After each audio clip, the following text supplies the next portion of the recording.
Experts Incorporated by Sarah Weeks, illustrated by Chuck Gonzalez. There are 3 things in this world I can't stand: cucumber salad, wool sweaters, and creative writing. Cucumbers make me burp, and wool makes me itch.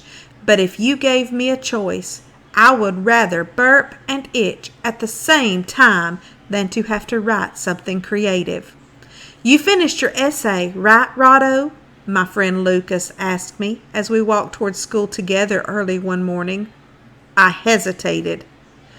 Lucas is my best friend, and we always shoot straight with each other. Yeah, I finished it, I said. Phew, that's a relief, he said. If you hadn't, I would never forgive you, you know. Yeah, I know, I said. The problem began on the first day of the school year when our humanities teacher, Mrs. Greenberg, promised that if nobody got an F in her class all semester, she would give us a pizza party. Just remember, she'd laugh, there are no F's in pizza. Here it was, the last week of the semester, and I was about to earn not just an F, but the F that would ruin everything. Because you see, I hadn't done the assignment. Not one word of it. As we rounded the corner and headed up the block toward school, Jeremy and Russell, 2 friends from our class, caught up with us. You guys did the assignment, right? Russell asked. Yep, Lucas answered for both of us. How about you? Of course, said Jeremy. What do we look like, idiots? I can taste that pepperoni already. Last year's class got the party, and somebody told me she let them have all the soda they wanted to. When I get nervous, I sometimes get hives on my neck, and I could feel one beginning to prickle up under my collar. What profession did you pick? Lucas asked. Doctor, Jeremy said, 'cause they get to save people and stuff. I picked truck driver, said Russell. They get to travel and eat at diners. I love diners, but my mom says they're too greasy, so we never get to go. What about you, Lucas? Star pitcher for the New York Yankees, he said. Man, can you imagine getting paid to play ball?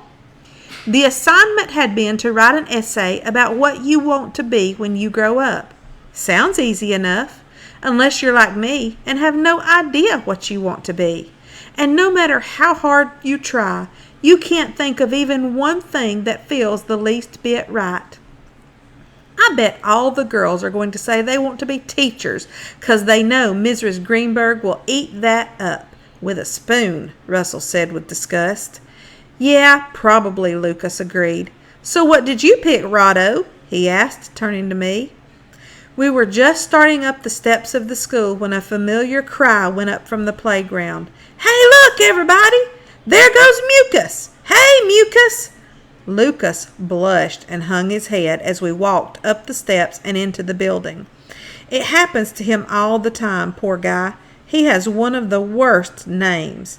Not only does Lucas rhyme with mucus, but even if you shorten it to Luke, you're still in trouble because then it rhymes with puke. He's been tortured his whole life on account of that name. Having a bad name is something Lucas and I have in common, and probably part of the reason we became friends all the way back on the first day of kindergarten. My name is Rodney Curtin. My parents and my teachers call me Rod. My friends call me Rotto. And my sister, who's only 2, calls me Ra-Ra. Rodney Curtin may not be the greatest name in the world, but frontward, like that, it's not so bad. The thing is, at school, when they call out your name for attendance, they say it backward. Lucas Bromberg becomes Bromberg Lucas. Samantha Smith becomes Smith Samantha. Unfortunately, I become Curtin Rod. That's bad. As we made our way down the hall to the homeroom, I felt sorry for Lucas on account of the teasing, but secretly I was relieved that he had forgotten about the question he had asked me. How was he going to take it when he found out I had not done the assignment? After she took attendance, Mrs. Greenberg, we have her for homeroom as well as humanities, announced that she would be collecting our papers after lunch. There was still hope left. All I had to do was come up with an idea between now and then. Scribble it down in time to hand it in with the others, and maybe I wouldn't have to ruin the party after all. The problem was I still didn't have any ideas. What do I want to be? I asked myself. Come on, Curtin, think. I thought about it during math, history, and science lab, but with lunchtime only minutes away, my mind was still a complete blank. The only thing I could think of that I wanted to be was someone else, someone who had written the stupid essay already. As I looked around the room desperately, hoping to find some inspiration somewhere, I asked myself, do I want to be a scientist? Do I want to fix clocks, write books, build desks, make pencils? No, no, no. And then suddenly, without warning, everything shifted into slow motion as my eyes came to rest on the face of the girl sitting in the second seat in the third row from the left. That's when it hit me. I knew what I wanted to be, what the world needed me to be.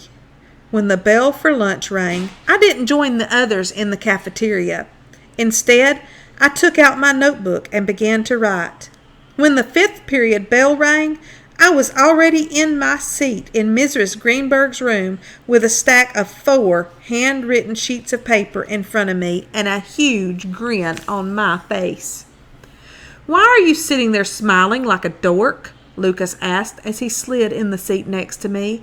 And where were you at lunch anyway? And another thing, you never answered my question from before. What did you choose as your profession? Name expert, I told him happily. That's definitely what I want to be, a name expert. A name expert? Who ever heard of that? He said. Nobody. It hasn't been invented yet, but I'm going to be the first one, I told him. Oh, yeah? And what exactly are you going to do? He asked me. I'm going to advise people about what not to name their kids. No offense, but that is so dumb. Why would anybody pay you to tell them what not to name their kid? He asked. Because I'm an expert, I said. Says who? He said. What's your name? What do you mean, what's my name? You know my name. Fish for brains, Lucas snorted. Come on, just answer the question. What's your name?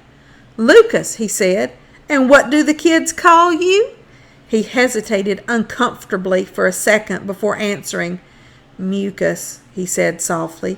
Exactly, I said. See, if I had been around when your parents were deciding what to name you, I could have warned them that every name needs to be checked for bad rhymes. A kid named Leo is going to end up getting called B.O. Anybody named Gabby is going to end up called Flabby. It doesn't take a rocket scientist to figure that out. Your name is particularly bad because it's a double whammy. Tell me about it, said Lucas, shaking his head sadly. The way I see it, a name expert should be hired every time a baby gets born to protect it from being saddled with a name that could ruin its life, I went on. How much do you think you'll get paid? He asked. A lot. Parents pay a bundle for braces to straighten their kids' teeth. Don't you think they'll shell out even more to save their kids from being humiliated at school? Here's a question for you. Do you think there's any way a name expert could figure out whether a name is going to fit when the kid gets older? Lucas asked me. What do you mean? I said. Well, for instance, you know how Melody Adams is tone deaf?